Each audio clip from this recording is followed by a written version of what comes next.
So in this video, I'm talking about negative tender and payouts and the use case of what happens if you've issued too much payout and you're trying to sort of reverse that action.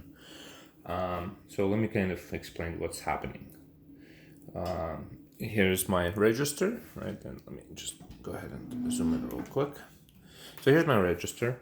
I'm gonna go to pay, and customer owes me $9.57. And let's say I go into my negative tender and I give them $50 instead of $5, right? So I meant to give them $5, but I gave them $50. So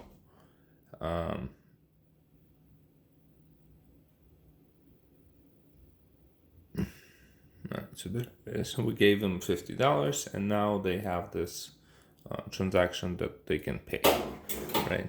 And so at this point, you realize that you were supposed to give them $5, not $50. And what do? So there's no way to void what you just did in terms of the payout. So the transactions is going to be here, right? So you can deal with this transaction by refunding it, but what happened to the cash log? So there it is. What happened to this $50 there? How do you get that back, right? So how do you bring $45 back? Because you only really gave $5, not $50. So this is what you can do. You can open orders, right? And here, no, not close out.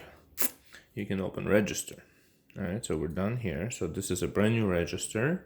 And in here, you can do open cash drawer, right? And then you can add, $45 back, and to say to offset